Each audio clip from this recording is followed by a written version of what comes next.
Welcome to Icon India. Current అఫైర్స్కి సంబంధించి May 15th and 16th సంబంధించిన అప్డేట్స్ని గురించి ఈ క్లాస్ ద్వారా తెలుసుకుందాం. సో ఈ క్లాస్కి సంబంధించి వీడియోకి ఒక లైక్ చేసి షేర్ చేయండి. ఐకాన్ ఇండియా మీరు ప్రిపేర్ అవుతున్నటువంటి ఉద్యోగాలకి సంబంధించి ఆన్లైన్ క్లాసెస్ని అందిస్తూ ఉంది, టెస్ట్ సిరీసెస్ని అందిస్తూ ఉంది. వీటి కోసం మీరు యాప్ ద్వారా రిజిస్టర్ అవ్వచ్చు. ఇక మనం ఈ 15th, 16th సంబంధించినటువంటి కరెంట్ అఫైర్స్లో తెలంగాణలో లోక్సభ పోలింగ్ అనేది జరిగింది. దీనికి సంబంధించి మనకి క్వశ్చన్స్ రావడానికి అవకాశం ఉంటుంది. సో 18th లోక్సభకి సంబంధించి జరిగినటువంటి పోలింగ్లో ఎక్కువ పర్సంటేజెస్, తక్కువ పర్సంటేజెస్ నమోదైనటువంటి లోక్సభ స్థానాలను గురించి మనల్ని ఎగ్జామినేషన్ పాయింట్ ఆఫ్ వ్యూలో క్వశ్చన్స్ అడగడానికి అవకాశం ఉంటుంది.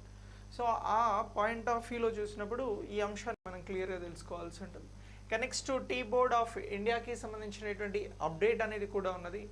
భారతదేశం టీ ఉత్పత్తి చేస్తున్నటువంటి ముఖ్యమైనటువంటి దేశాలలో ఒకటిగా ఉంది.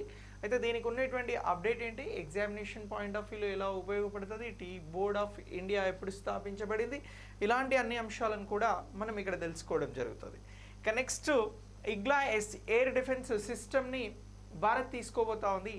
ఇది ఎక్కడి నుంచి తీసుకోవడం జరుగుతుంది, దీనికి ఉన్నటువంటి ప్రత్యేకత ఏంటి, ఇది భారత సైన్యానికి ఏ విధంగా ఉపయోగపడుతుంది అనేటువంటి అంశాలని కూడా ఇక్కడ తెలుసుకోవడం జరుగుతుంది. ఇలాంటి టాపిక్స్తో ఇలాంటి అన్నింటినీ కూడా ఈ క్లాస్ ద్వారా అప్డేట్ చేసుకుందాం ఎగ్జామినేషన్ పాయింట్ ఆఫ్ వ్యూలో. చలో ఫస్ట్ టాపిక్గా దేన్ని తీసుకుందాము అని అంటే తెలంగాణ లోక్సభ ఎన్నికలకి సంబంధించినటువంటి అంశాన్ని తీసుకుందాం. సో తెలంగాణ లోక్సభకి సంబంధించినటువంటి ఎన్నికలు ఏవైతే ఉన్నాయో ఇవి పూర్తవ్వడం జరిగింది. అయితే అత్యధికంగా ఎక్కువగా ఏ అసెంబ్లీ సెగ్మెంట్లో తెలంగాణ ఎన్నికలకి సంబంధించి ఓటింగ్ శాతం నమోదైంది అని మనల్ని క్వశ్చన్ అడగడానికి అవకాశం ఉంటుంది.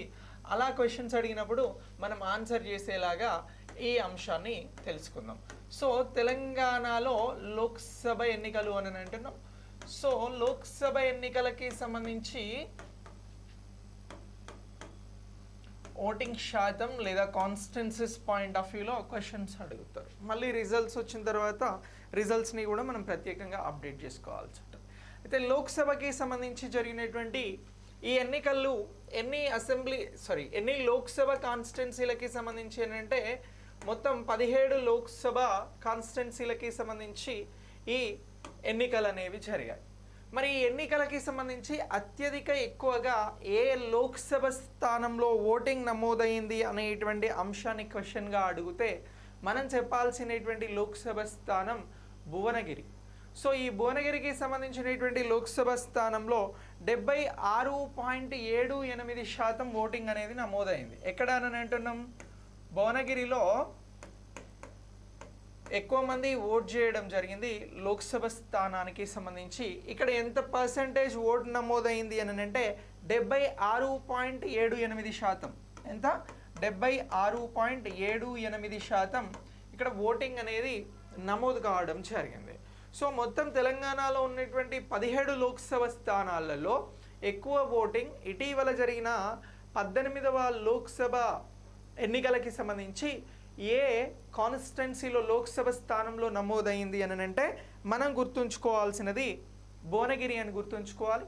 76.78% ఓటింగ్ అనేది ఇక్కడ నమోదైంది అని అంటున్నాం. మరి అతి తక్కువ ఓటింగ్ నమోదైనటువంటి స్థానం ఏది గుర్తించండి అని కూడా అడగవచ్చు. అలా అడిగితే మనం చెప్పాల్సినది హైదరాబాద్ లోక్సభ స్థానం. హైదరాబాద్కి సంబంధించినటువంటి పర్సంటేజ్ ఎంత అని అంటే ఇక్కడ అని అంటున్నాం, ఇగో హైదరాబాద్ అతి తక్కువ అని అంటున్నాం.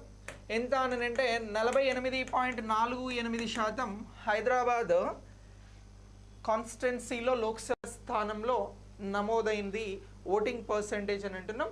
ఇది అతి తక్కువ అని గుర్తుంచుకోండి. ఇగో అతి తక్కువ, అతి ఎక్కువ. అతి తక్కువ ఓటింగ్ నమోదైంది హైదరాబాద్, అతి ఎక్కువ నమోదైంది భువనగిరి. ఓకే, అతి ఎక్కువ ఓటింగ్ నమోదైనది ఎక్కడ అని అంటే భువనగిరి అని అంటున్నాం. సో మరి ఈ ఎన్నికలకి సంబంధించి మొత్తం పర్సంటేజ్ తెలంగాణలో ఎంత శాతం ఓటింగ్ నమోదైంది అని కూడా మనల్ని క్వశ్చన్ అడగవచ్చు. ఇక్కడ 2019తో పోల్చి కూడా పర్సంటేజెస్ని గుర్తించండి అని చెప్పేసి క్వశ్చన్ అడగడానికి ఒక అవకాశం అనేది ఉంది. సో ఇలా క్వశ్చన్ అడిగితే మనం ఈసారి అంటే 2024లో జరిగినటువంటి లోక్సభ ఎన్నికలకి సంబంధించి ఎంత పర్సంటేజ్ నమోదైంది అని అంటే 2019తో పోల్చి చూస్తే ఎక్కువ శాతం నమోదైంది. అది ఎంత అని అంటే 2.95%. అంటే 2019తో పోల్చి చూస్తే 2019తో పోలిస్తే మనకి ఎక్కువ ఓటింగ్ నమోదైంది అని అంటున్నాం. ఎంత నమోదైంది అని అంటే 2.95% ఎక్కువ నమోదవ్వడం జరిగింది. ఎప్పుడు? ఇది 2024 లోక్సభ ఎన్నికలకి సంబంధించి తెలంగాణ రాష్ట్రంలో నమోదైనటువంటి ఓటింగ్ పర్సంటేజ్గా మనం ఇక్కడ క్లియర్గా గుర్తించాల్సి ఉంటుంది. అంటే సుమారుగా 3%. సో కరెక్ట్ ఎగ్జాక్ట్ ఫిగర్ అడిగితే 2.95% ఎక్కువగా లోక్సభకి సంబంధించి పోలింగ్ నమోదైంది అని అంటున్నాం. మరి 2017కి సంబంధించినటువంటి ఈ పోల్చి అడిగినప్పుడు ఇది ఇంపార్టెంట్గా మనకు ఉపయోగపడుతుంది. మొత్తం తెలంగాణకి సంబంధించి ఎంతమంది ఓటర్లు ఉన్నారు ఈ లోక్సభ ఎన్నికలకి సంబంధించి పోలింగ్కి సంబంధించి రాష్ట్రంలో మొత్తం ఓటర్లు ఎంత అని అంటే 3,32,16,348 మంది ఓటర్లు ఉంటే ఓటింగ్లో పార్టిసిపేట్ చేసిన వారు ఎంత అని చెప్పేసి అడిగితే 2,20,24,806 మంది తమ ఓటు హక్కును వినియోగించుకున్నారు అనేటువంటి అంశాన్ని కూడా ఇక్కడ గుర్తించాల్సి ఉంటుంది. సో ఇలా ఇగో ఈ ఓటింగ్కి సంబంధించి మనం గుర్తుంచుకోవాలి. అయితే ఇప్పుడు నేను మిమ్మల్ని అందరినీ కూడా ఒక క్వశ్చన్ అడుగుతా ఉన్నాను. లోక్సభకి సంబంధించి ఒక 7 లేదా 6 ఇట్లా నియోజకవర్గాలను బేస్ చేసుకుని ఒక లోక్సభ స్థానం అనేది ఉన్నది మనకి. సో ఇప్పుడు ఏ అసెంబ్లీ సెగ్మెంట్లో ఎక్కువగా ఓటింగ్ నమోదైంది లోక్సభ ఎన్నికల సమయంలో అని చెప్పేసి క్వశ్చన్ అడిగితే కొంచెం ఇన్డెప్త్ క్వశ్చన్ అవుతుంది, కానీ ఆన్సర్ తెలిస్తే ఈజీ అవుతుంది. సో ఇప్పుడు నా క్వశ్చన్ ఏంటంటే 17 లోక్సభ స్థానాలకి ఎన్నికలు జరిగాయి. ఈ 17 లోక్సభ స్థానాలు రాష్ట్రంలో ఉన్నటువంటి అసెంబ్లీ సెగ్మెంట్స్ని అసెంబ్లీకి సంబంధించినటువంటి నియోజకవర్గాలను బేస్ చేసుకొని ఈ ఎన్నికలు నిర్వహించారు. మరి నేను ఇప్పుడు రాష్ట్రానికి సంబంధించిన ఏ అసెంబ్లీ స్థానంలో ఎక్కువ ఓటింగ్ నమోదైంది అని చెప్పేసి క్వశ్చన్ అడుగుతా ఉన్నా. రేపు మిమ్మల్ని కూడా ఎగ్జామినర్ ఇలాంటి క్వశ్చనే అడిగితే మీరు ఏం ఆన్సర్ చేస్తారు? ఒక్కసారి మీ ఆన్సర్ని పోస్ట్ చేయండి. Post your answer.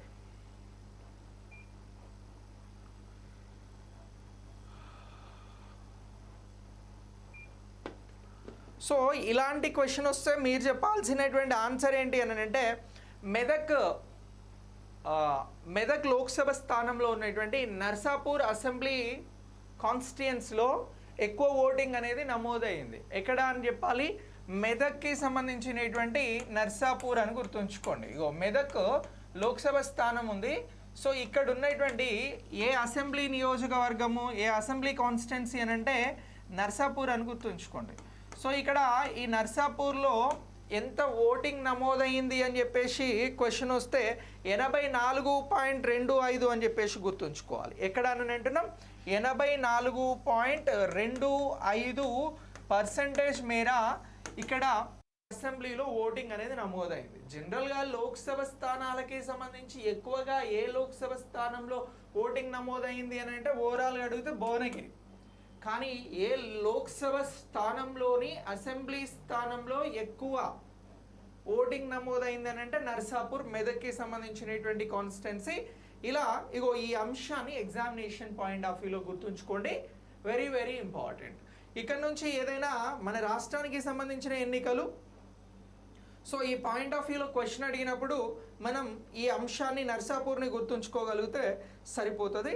సో ఇది ఇంపార్టెంట్. ఇక మీ అందరికీ తెలుసు తెలంగాణలో కానీ భారతదేశంలో కానీ అత్యధిక ఓటర్లు ఉన్నటువంటి లోక్సభ స్థానం ఏంటి అని అంటే మన మేడ్చల్ మల్కాజ్గిరికి సంబంధించింది. Malkajgiri assembly Lok Sabha constituency. మరి అత్యల్పంగా తెలంగాణలో ఏ లోక్సభ స్థానానికి సంబంధించి ఏ అసెంబ్లీ సెగ్మెంట్కి సంబంధించి తక్కువ ఓటింగ్ నమోదైంది అని కూడా అడుగుతారు. అసెంబ్లీ సెగ్మెంట్కి సంబంధించి తక్కువ ఓటింగ్ నమోదైంది. ఇక్కడ మెదక్ నర్సాపూర్ అనేది మనం ఎక్కువగా నమోదైనటువంటి ఓటింగ్ అని అన్నాం. కానీ తక్కువగా ఎక్కడ ఏ అసెంబ్లీలో ఓట్లు ఉన్నాయి అని అంటే మనం చెప్పాల్సినది భద్రాచలము అని చెప్పేసి గుర్తుంచుకోండి. సో ఈ భద్రాచలానికి సంబంధించినటువంటి ఓట్లు ఎంత అని అంటే 1,05,383 ఓట్లు ఇక్కడ ఉన్నాయి అనేది గుర్తుంచుకోండి. ఎక్కడ అని అంటున్నాం, అతి తక్కువ అసెంబ్లీ సెగ్మెంట్లో ఎక్కడ ఓట్లు ఉన్నాయి అని అంటే భద్రాచలము అని గుర్తుంచుకోండి. ఎక్కడ? భద్రాచలం. రైట్. ఇక్కడ 1,05,383 ఓట్లు ఉన్నాయి. సో ఇలా ఇగో ఈ అంశానికి సంబంధించి ముఖ్యమైనటువంటిదిగా గుర్తుంచుకోండి. ఎగ్జామినేషన్ పాయింట్ ఆఫ్ వ్యూలో మనల్ని క్వశ్చన్ అడగడానికి అవకాశం ఉంటుంది. అలా క్వశ్చన్ అడిగితే మీరు ఇగో దీనికి సంబంధించి ఆన్సర్ చేయండి. మరి ఓవరాల్గా మొత్తం లోక్సభ అసెంబ్లీ ఎన్నికలకి ఎంత ఓటింగ్ పర్సంటేజ్ జరిగింది? మొత్తం ఓవరాల్గా రాష్ట్రంలో లోక్సభ ఎన్నికలకి సంబంధించి జరిగినటువంటి ఓటింగ్ పర్సంటేజ్ ఎంత అని అంటే 65.67% అని గుర్తుంచుకోండి. ఈ ఎన్నికలకి సంబంధించి మొత్తం ఓటింగ్ ఎంత జరిగింది? 65.67% జరిగింది. ఇప్పుడు మిమ్మల్ని తెలంగాణ లోక్సభ ఎన్నికలకి సంబంధించినటువంటి ఓటింగ్ పర్సంటేజ్ని పరిగణించండి అని అంటారు. క్వశ్చన్ ఇంతే. ఇప్పుడు ఇవన్నీ స్టేట్మెంట్స్కి వస్తాయి. మొత్తం ఓటింగ్ పర్సంటేజ్ 65.67 అని అంటున్నాం. అత్యధికంగా ఓట్లు ఎక్కడ పోలయ్యాయి లోక్సభ స్థానానికి సంబంధించి అని అంటే 76.78%తో భువనగిరిలో పోలయ్యాయి ఎక్కువ ఓట్లు. ఎక్కువ ఓటు హక్కును వినియోగించుకున్నటువంటి వారు ఈ లోక్సభ స్థానం నుంచి ఉన్నారు అని అంటున్నాం. ఇక నెక్స్ట్ అతి తక్కువ ఎక్కడ అని అంటే హైదరాబాద్ అని అంటున్నాం. 48.48% ఇక్కడ ఓటింగ్ అనేది నమోదైంది అని గుర్తుంచుకోవాలి. సో ఎక్కువగా ఏ అసెంబ్లీ సెగ్మెంట్స్లో ఎక్కువ ఓటింగ్ పర్సంటేజ్ నమోదైంది అని అంటే మెదక్కి సంబంధించినటువంటి నర్సాపూర్ అనేటువంటి అంశాన్ని ఇక్కడ ఆన్సర్ చేయాల్సి ఉంటుంది. సో ఇలా ఇగో ఈ అంశం అనేది మనకి ఎగ్జామినేషన్ పాయింట్ ఆఫ్ వ్యూలో ఇంపార్టెంట్. ఇక్కడ మనం కొన్ని పాయింట్స్ని చాలా ప్రత్యేకంగా మాట్లాడడం జరిగింది. ఎగ్జామినేషన్ కోసం వాటిని గుర్తుంచుకోండి. ఇక మీ అందరికీ తెలిసినదే ఎన్నికలు నిర్వహిస్తున్నటువంటి వారు ఎవరు అని అంటే election commission of India. So దీనికి సంబంధించి దీన్ని ఎప్పుడు ప్రారంభించడం జరిగింది, ఎప్పుడు ప్రారంభమైంది ఎలక్షన్ కమిషన్ ఆఫ్ ఇండియా అని అంటే మనం 1950 అని అంటాం. సో దీనికి సంబంధించి ప్రస్తుతం ఎలక్షన్ కమిషన్ ఆఫ్ ఇండియాకి చీఫ్గా ఎవరు వ్యవహరిస్తున్నారు అని అంటే కమిషనర్గా రాజీవ్ కుమార్ గారు. ఓకే. సో ఈ అంశాలను కూడా దీనికి రిలేటెడ్గా గుర్తుంచుకోండి, ఈ టాపిక్కి రిలేటెడ్గా. ఇక నెక్స్ట్ దీని తర్వాత మనం మరొక అంశం గురించి మాట్లాడదాం. మరొక అంశం ఏమిటి అని అంటే సేమల్ ట్రీస్ లేదా సేమల్ చెట్లు ఇవి అంతరించిపోతున్నాయి. జస్ట్ క్వశ్చన్ అడుగుతాడు, ఏ రాష్ట్రంలో ఇటీవల ఉన్నటువంటి నివేదికల ప్రకారం సేమల్ చెట్లు అంతరించిపోతున్నాయి అని అంటారు. సేమల్ ట్రీస్ గురించి తెలుసా మీకు? తెలుసా? ఒకసారి మీ ఆన్సర్ని పోస్ట్ చేయండి. సేమల్ ట్రీస్, సేమల్ చెట్లు ఇగో ఇవి ఔషధ మూలికలను అంటే ఔషధాలాగా ఉపయోగపడేటువంటి గుణాలు ఈ చెట్లకి, ఈ ట్రీస్కి, వృక్షాలకు ఉన్నాయి. సో ఇవి అంతరించిపోతున్నాయి అనేటువంటి ఆందోళన ఉన్నది. సో ఈ సేమల్ చెట్లకి సంబంధించి ఎక్కడ ఇవి కనుమరుగవుతున్నాయని ఇటీవల రిపోర్ట్స్ చెప్తా ఉన్నాయి అని చెప్పేసి సింపుల్ క్వశ్చన్ అడుగుతారు. అలా క్వశ్చన్ అడిగితే మీరు ఎక్కడికి వెళ్ళాలి సేమల్ చెట్ల గురించి తెలుసుకోవాలి అని అంటే రాజస్థాన్కి వెళ్ళాలి. సో దక్షిణ రాజస్థాన్లో ఎక్కడ? దక్షిణ రాజస్థాన్ ప్రాంతంలో, దక్షిణ రాజస్థాన్ ప్రాంతంలో ఇవి ప్రత్యేకమైనటువంటి స్థానాన్ని కలిగి ఉన్నాయి. సో వీటికి మనం చెప్పినాం కదా ఔషధ గుణాలు ఉన్నాయి ఈ చెట్లకి. సో పూర్వం నుంచి కూడా ఉన్నటువంటి ఈ చెట్లు ఇప్పుడు అంతరించిపోతున్నాయి అని చెప్పేసి పలు నివేదికలు చెప్పడం జరుగుతూ ఉంది. సో ఇప్పుడు మనకి ఎన్విరాన్మెంట్ పాయింట్ ఆఫ్ వ్యూలో లేదా ఫారెస్ట్ పాయింట్ ఆఫ్ వ్యూలో, వృక్ష సంపద పాయింట్ ఆఫ్ వ్యూలో క్వశ్చన్ అడుగుతారండి. క్వశ్చన్ అడిగితే మీరు చెప్పాల్సినది దక్షిణ రాజస్థాన్లో సేమల్ చెట్లు అనేవి అంతరించిపోతూ ఉన్నాయి, వీటికి సంబంధించి ఔషధ గుణాలు కలిగి ఉన్నప్పటికీ ఇవి పూర్వం నుంచి ఉన్నప్పటికీ అంతరించిపోతున్నాయి అనేటువంటి అంశాన్ని ఇక్కడ మీరు గుర్తుంచుకోండి. సో ఇలా ఇవి ప్రత్యేకంగా మన స్టమక్కి కానీ, చర్మానికి సంబంధించిన వ్యాధులు కానీ, కిడ్నీస్కి సంబంధించినటువంటి వ్యాధులు ఏమైనా ఉంటే నయం చేయడంలో ఈ చెట్లకి ప్రత్యేకమైనటువంటి గుర్తింపు ఉన్నది. సో ఇలా గుర్తింపు కలిగినటువంటి ఈ చెట్లు ఇటీవల అంతరించిపోతున్నాయి. ఏ రాష్ట్రంలో అంతరిస్తూ ఉన్నాయి అని అడిగితే మీరు చెప్పాల్సింది రాజస్థాన్ రాష్ట్రం గురించి చెప్పాలి. సో ఇలా రాజస్థాన్ రాష్ట్రానికి సంబంధించినటువంటి సేమల్ చెట్లపైన ఏమైనా క్వశ్చన్ వస్తే మీరు ఆన్సర్ని చేయండి. రైట్. ఇక నెక్స్ట్ దీని తర్వాత మరొక అంశం గురించి మాట్లాడదాం, మరొక టాపిక్ గురించి మాట్లాడదాం. సో మరొక టాపిక్ ఏంటి అని అంటే సుగంధ ద్రవ్యాలకి సంబంధించింది.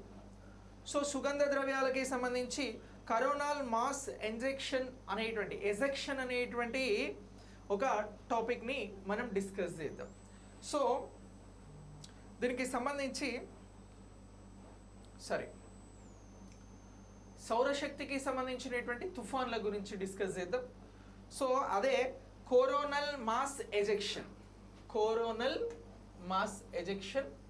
సో ఈ కోరోనల్ మాస్ ఎజెక్షన్కి సంబంధించినటువంటి అప్డేట్ అనేది మనకి అంతరిక్షం ఖగోళ శాస్త్రానికి సంబంధించినటువంటి అంశంగా గుర్తించాల్సి ఉంటుంది. సో ఇప్పుడు ఈ భూగ్రహానికి సంబంధించి అత్యంత శక్తివంతమైనటువంటి సౌర తుఫాన్ అనేది భూమిని ప్రభావితం చేస్తుంది అని చెప్పేసి దీనికి ఈ సిరీస్ ద్వారా వెల్లడించడం జరుగుతూ ఉంది. సో ఈ కోరోనల్ మాస్ ఎజెక్షన్ అనేది దేనిని గురించి వెల్లడిస్తూ ఉంది, దేనిని గురించి చెప్తా ఉంది అని అంటే సౌర తుఫాన్ గురించి చెప్పడం జరుగుతూ ఉంది. సో ఈ సౌర తుఫాన్ అనేది దేనిని ప్రభావితం చేస్తుంది అని అంటే ఈ భూగ్రహాన్ని ప్రభావితం చేస్తూ ఉంది అనేటువంటి అంశాన్ని ఇక్కడ మనం ప్రత్యేకంగా గుర్తించాల్సి ఉంటుంది. ఇటీవల కోరోనల్ మాస్ ఎజెక్షన్కి సంబంధించినటువంటి అంశాలని గుర్తించండి అని అంటే ఇది సౌర తుఫాన్లకి సంబంధించినటువంటి అంశంగా గుర్తించాల్సి ఉంటుంది. సో ఇలా ఈ కరోనల్ మాస్ ఎజెక్షన్ ద్వారా ఏం ప్రభావితం అవుతుంది అని అంటే భూమి ప్రభావితం అవుతుంది అని చెప్పేసి గుర్తించాలి. మరి ఈ సౌర తుఫాన్లు అనేవి కొన్ని వేల మైళ్ళ దూరాన్ని ప్రయాణించి భూమిని ప్రభావితం చేస్తూ ఉన్నాయి అనేటువంటి అంశాన్ని గుర్తుంచుకోవాలి. ముఖ్యంగా బాహ్య వాతావరణానికి సంబంధించి ప్లాస్మా అయస్కాంత క్షేత్రాలకి సంబంధించినటువంటి వీటి ద్వారా ఈ ప్రభావితం చేస్తూ ఉన్నాయి అనేటువంటి అంశం ఇక్కడ కరోనల్ మాస్ ఎజెక్షన్కి సంబంధించినటువంటి అంశంలో మనం నేర్చుకోవడం జరుగుతోంది. సో ఇది ముఖ్యంగా ఈ సౌర తుఫాన్ అనేది దేనిపై ప్రభావం చూపింది అని అడుగుతారు. ఇప్పుడు ఈ సౌర తుఫాన్ అనేది దేనిపై ప్రభావం చూపినది అని చెప్పేసి క్వశ్చన్ అడుగుతారు. ఇలా క్వశ్చన్ అడిగితే మనం రెండు అంశాలను చెప్పాల్సి ఉంటుంది.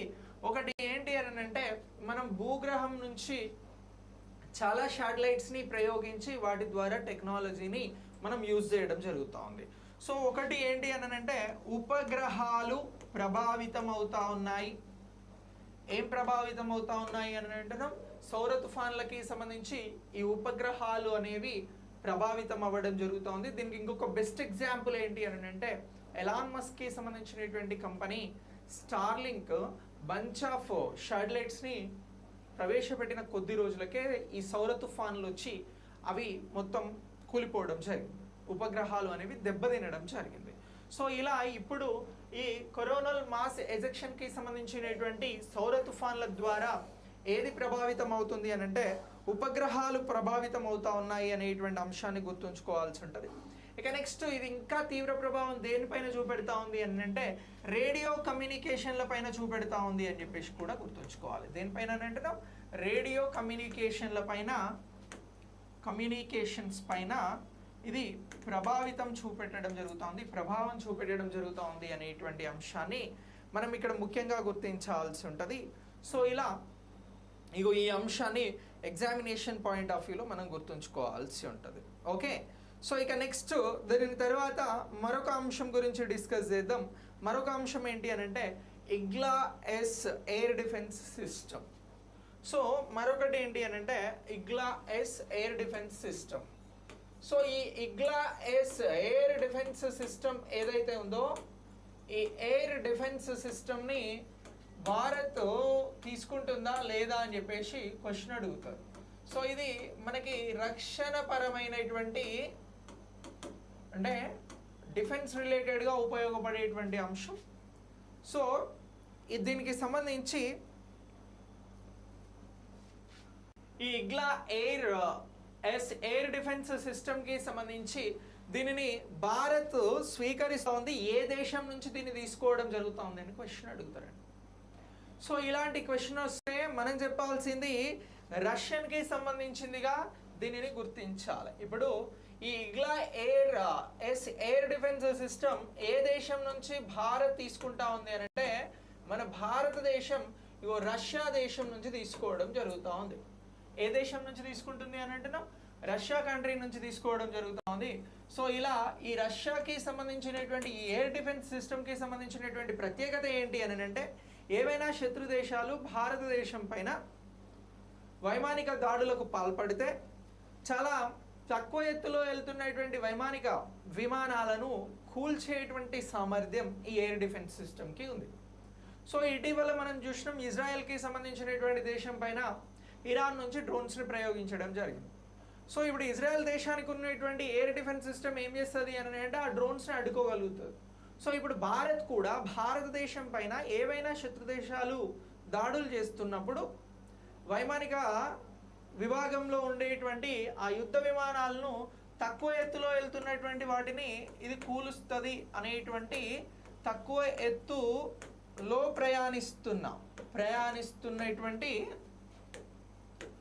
ప్రయాణిస్తున్న విమానాలను ఇది కూలుస్తుంది.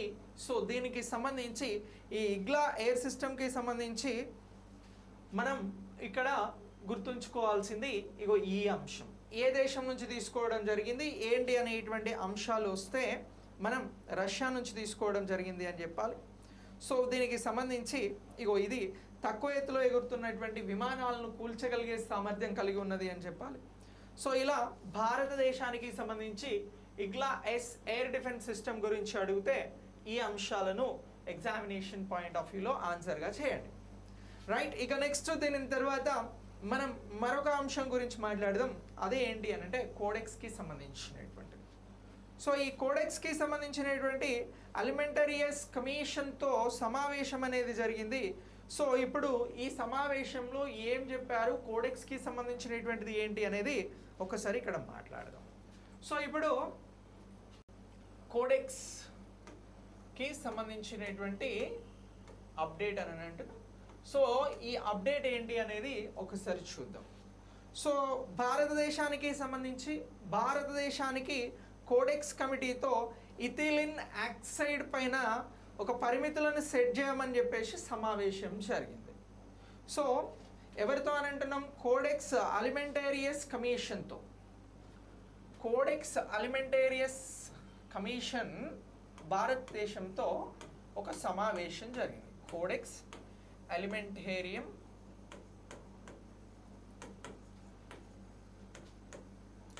కమిషన్.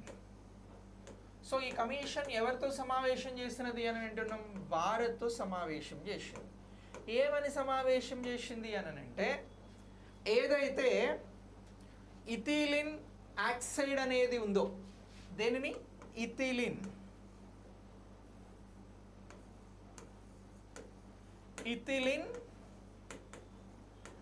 ఆక్సైడ్ దీనికి సంబంధించినటువంటి పరిమితులను సెట్ చేయండి అని చెప్పింది. పరిమితులను సెట్ చేయమని చెప్పింది. ఏంటి ఈ కోడెక్స్కి సంబంధించిన అలిమెంటరీ కమిషన్ ఇథిలిన్ ఆక్సైడ్ దేనికి సంబంధించింది అని అంటే సుగంధ ద్రవ్యాలకి సంబంధించింది అండి. సో ఇప్పుడు భారతదేశానికి సంబంధించి సుగంధ ద్రవ్యాలు వీటి కోసమే కదా బ్రిటిష్ వారు ఇక్కడికి వచ్చింది, ఈస్ట్ ఇండియా కంపెనీ.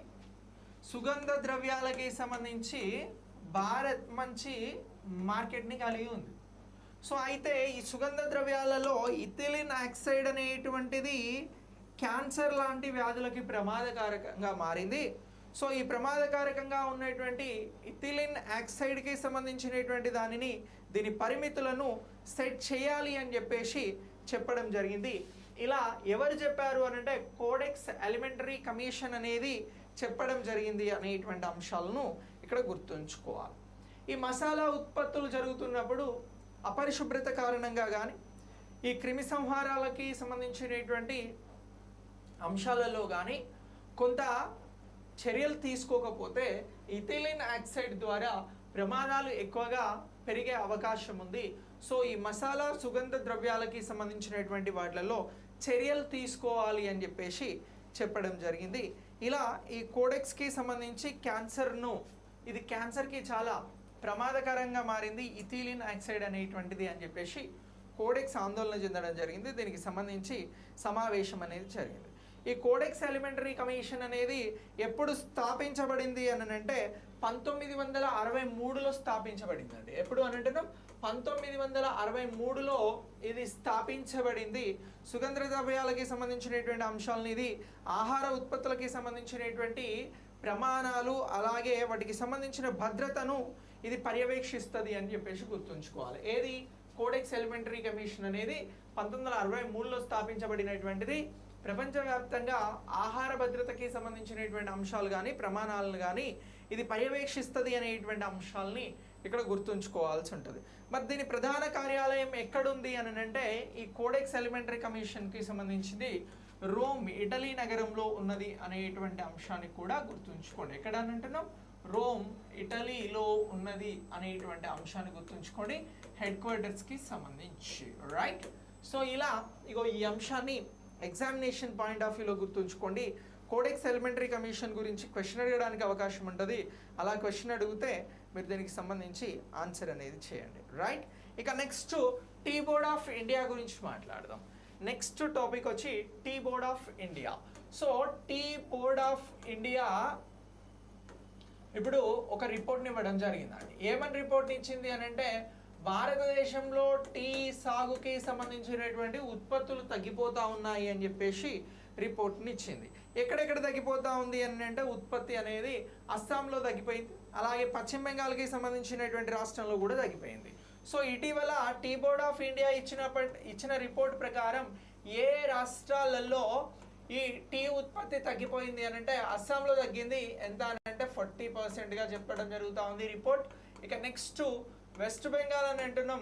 సో ఈ పశ్చిమ బెంగాల్లో ఎంత తగ్గిపోయింది అని అంటే కొంచెం తక్కువ తగ్గిపోయింది. పశ్చిమ బెంగాల్లో కూడా ఈ ఉత్పత్తి అనేది తగ్గిపోయింది. ఎంత అని అంటే 27%. సో ఇలా ఇటీవల టీ బోర్డ్ ఆఫ్ ఇండియా ఇచ్చినటువంటి రిపోర్ట్స్ ప్రకారం ఏ రాష్ట్రాలలో టీ ఉత్పత్తి అనేది తగ్గింది అని చెప్పేసి ఏమైనా క్వశ్చన్ వస్తే మీరు చేయాల్సినటువంటి ఆన్సర్ ఒకటి అస్సాం అని అంటున్నాం, 2 పశ్చిమ బెంగాల్ అని అంటున్నాం. సో ఇది 27% కాదండి, 23% మేర ఇక్కడ టీ ఉత్పత్తికి సంబంధించిన తగ్గింపులు జరిగాయి అని చెప్పేసి చెప్పడం జరిగింది. సో ఇలా ఈ టీ ఉత్పత్తికి సంబంధించినటువంటి పర్సంటేజెస్ గురించి లేటెస్ట్ అప్డేట్. దీని మీద ఏమైనా క్వశ్చన్ అడిగితే మీరు ఆన్సర్ చేయండి. ఇక ఈ రిపోర్ట్ని ఎవరు ఇచ్చారు అని చెప్పేసి మనం మాట్లాడుతున్నాం, టీ బోర్డ్ ఆఫ్ ఇండియా. ఈ టీ బోర్డ్ ఆఫ్ ఇండియా బేసిక్గా ఏం చేస్తుంది అని అంటే ఏదైతే తేయాకు పరిశ్రమ ఉందో, అంటే టీకి సంబంధించినటువంటి తేయాకు పరిశ్రమ ఉందో దీనిని నియంత్రించడంలో కానీ తేయాకు ఉత్పత్తిదారులను రక్షించడంలో కానీ చర్యలు తీసుకోవడానికి ఈ బోర్డు అనేది పనిచేస్తుంది అని చెప్పేసి గుర్తుంచుకోవాలి. భారతదేశంలో ఏ ప్రాంతాలకి సంబంధించినటువంటి తేయాకు టీ పౌడర్ వెరీ ఫేమస్ అంటే డార్జిలింగ్ ప్రాంతంలో లభించేటువంటి తేయాకు వెరీ ఫేమస్, అలాగే నీలగిరి కొండలలో లభించేటువంటి తేయాకు కూడా వెరీ ఫేమస్ అని చెప్పేసి ఇక్కడ గుర్తించాల్సి ఉంటుంది. Okay.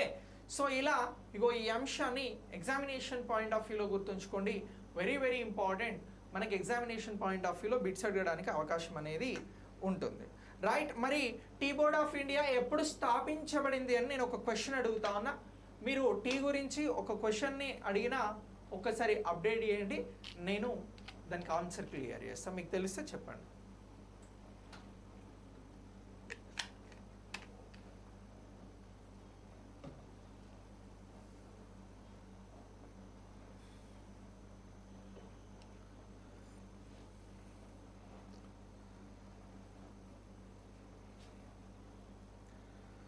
(1986) Are you right? Okay. So tea board of India అనేది 1954లో స్టార్ట్ అయిందిరా నీలిజ. ఎప్పుడు అని అంటున్నాం 1954లో దీన్ని ప్రారంభించడం జరిగింది. దీనికి సంబంధించినటువంటి ప్రధాన కార్యాలయం ఎక్కడుంది అని అంటే వెస్ట్ బెంగాల్ కలకత్తాలో ఉంది అనేటువంటి అంశాన్ని గుర్తుంచుకోండి. సో దీనికి సంబంధించి ప్రస్తుతం ఎవరు హెడ్గా ఉన్నారు అని అంటే ప్రబీర్ కుమార్ బేజుబార్ ఉన్నారు. ఎవరు అని అంటున్నాం, ఇగో ఇది ఎక్కడుంది అని అంటున్నాం వెస్ట్ బెంగాల్ కలకత్తాలో. దీనికి సంబంధించి హెడ్ క్వార్టర్స్ ఉన్నది అని అంటున్నాం. దీనికి హెడ్గా ఎవరున్నారు అని అంటే, సో హెడ్గా ఉన్నటువంటి వారు ఎవరు అని అంటే ప్రబీర్ కుమార్ అని అంటున్నాం. ఎవరు? ప్రబీర్ కుమార్. సో ఇలా ఇగో ఈ అంశాలని ఎగ్జామినేషన్ పాయింట్ ఆఫ్ వ్యూలో గుర్తుంచుకోండి. టీ బోర్డ్ ఆఫ్ ఇండియా 1954లో స్థాపించడం జరిగినది. సో దీనికి సంబంధించి వెస్ట్ బెంగాల్ కలకత్తాలో ఉంది ప్రధాన కార్యాలయం.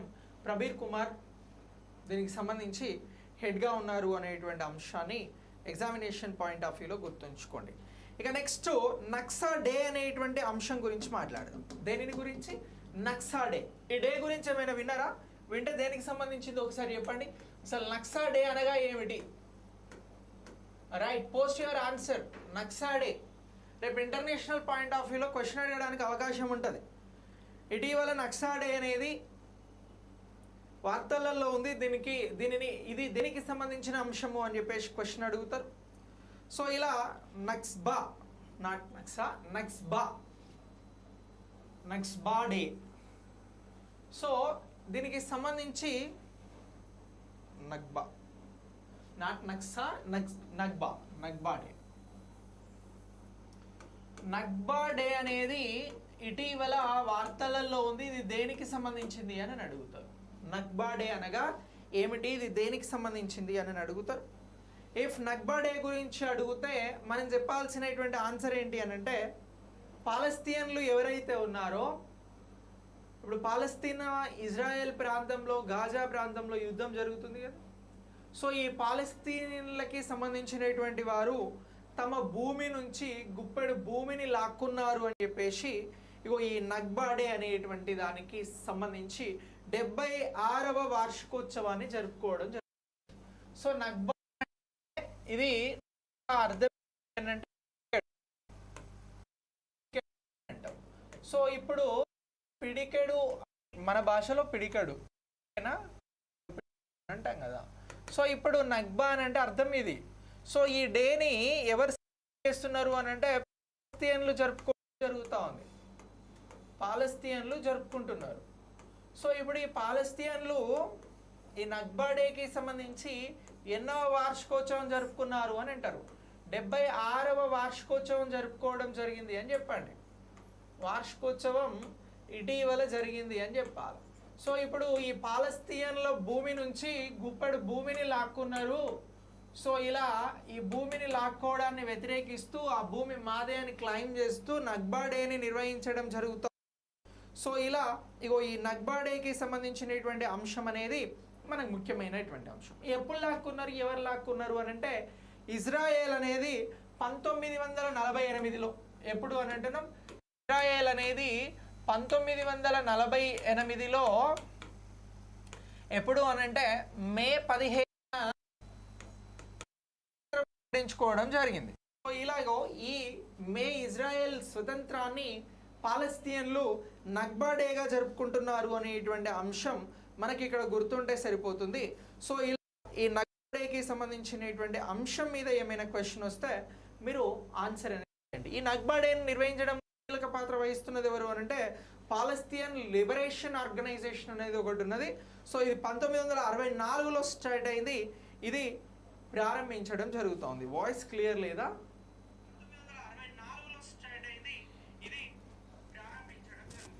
క్లియర్. సో ఇలా ఇగో ఈ నగ్బా డేకి సంబంధించినటువంటి పాయింట్ ఆఫ్ వ్యూలో క్వశ్చన్ అడిగితే ఇది ఆన్సర్గా చేయాల్సినటువంటిది. రైట్, ఇక నగ్బా డే అనేటువంటి అంశం మనకు క్లారిటీ అయింది కదా. ఇక నెక్స్ట్ దీని తర్వాత మనం మరొక అంశం గురించి మాట్లాడదాం, జీనో ట్రాన్స్ప్లాంటేషన్.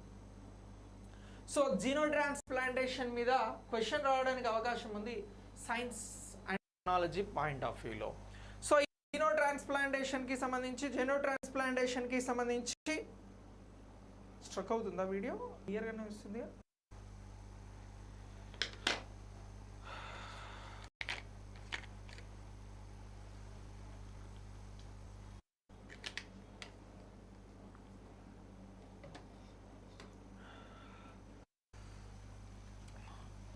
సో జీనో ట్రాన్స్ప్లాంటేషన్ మీద జీనో ట్రాన్స్ప్లాంటేషన్ జరిగినటువంటి వ్యక్తి ఇటీవల చనిపోయాడు. ఏ జంతువుకి సంబంధించినటువంటి అవయవాన్ని అమర్చిన అనంతరం చనిపోవడం జరిగింది, జీనో ట్రాన్స్ప్లాంటేషన్ జరిగిన వ్యక్తి అని అడుగుతారు.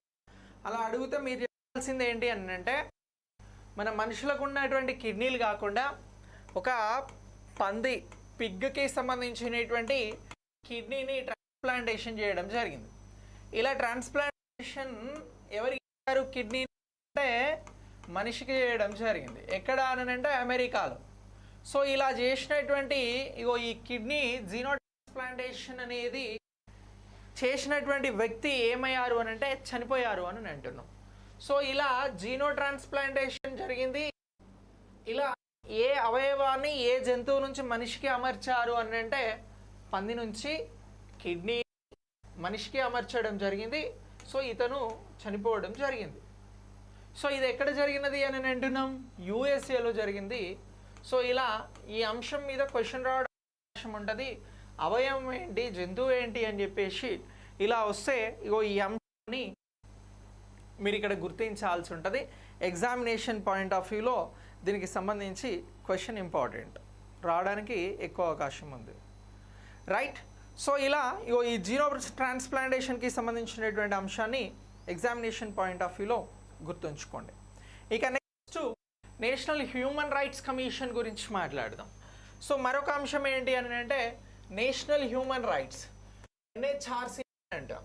సో ఈ ఎన్హెచ్ఆర్సీ నేషనల్ హ్యూమన్ రైట్స్ కమిషన్కి సంబంధించి దీన్ని మన భారతదేశంలో మానవ హక్కులను పరిరక్షించేందుకు ఇది పనిచేస్తూ ఉంటుంది. అయితే ఈ ఎన్హెచ్ఆర్సీకి సంబంధించి దీని పునరుద్ధరణ అనేది మరొకసారి వాయిదా వేయడం జరిగింది. ఎవరు వాయిదా వేశారు అని అంటే global alliance of national human rights institute. ఎవరు అని అంటున్నాం?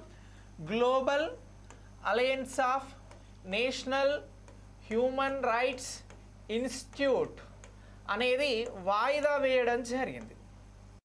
ఏం వాయిదా వేశారు? ఎన్హెచ్ఆర్సీకి సంబంధించినటువంటి నేషనల్ హ్యూమన్ రైట్స్ కమిషన్కి సంబంధించినటువంటి పునరుద్ధరణ అనేది వాయిదా వేయడం జరిగింది. వేశారా లేదా అని అడుగుతారు. వేశారు అని చెప్పాలి. సో ఇలా ఈ వాయిదా పడడం అనేది ఇది ఎన్నవసారి అని అంటే రెండవసారి వాయిదా వేశారు అనేటువంటి అంశాన్ని గుర్తుంచుకోండి. ఎన్నవసారి వాయిదా వేశారు?